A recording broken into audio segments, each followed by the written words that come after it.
ആർക്കത് കച്ചു? ആർക്കത്? ബൂബൂനോ? ആഹാ.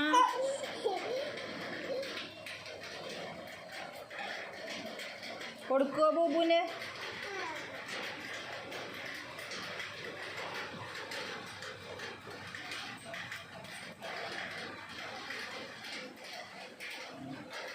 എന്നും ഈ non veg അല്ലേ കഴിക്കണേ? ഇടയ്ക്ക് കുറച്ച് ചീരയൊക്കെ കഴിക്കണത് നല്ലതാണ്. കുട്ടിയുടെ ആറ്റിറ്റ്യൂഡിൽ തെറ്റൊന്നുമില്ല അല്ലേ?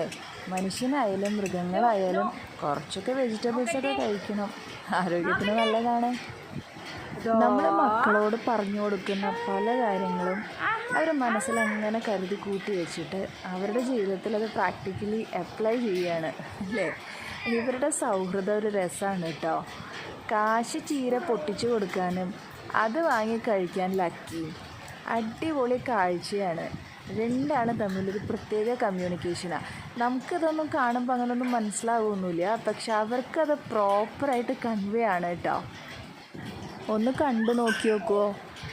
കണ്ടു, കാശി ഓടി വരികയാണ് കേട്ടോ. കാശിനെ നോക്കിയിരിക്കുകയാണ് ഇവിടെ ഒരാൾ. കണ്ടു, അത് മേടിച്ച് കഴിക്കാനായിട്ട്. ചീരയാണ് ഈ കഴിക്കണത്. സാധാരണ അതൊന്നും ആൾ തൊടാത്തതാണ് കേട്ടോ. അപ്പോൾ കാശി പൊട്ടിച്ചു കൊടുക്കണ കാരണം കാശിയെ വിഷമിപ്പിക്കണ്ട കരുതിയിട്ടാണ് തോന്നുന്നുണ്ട്.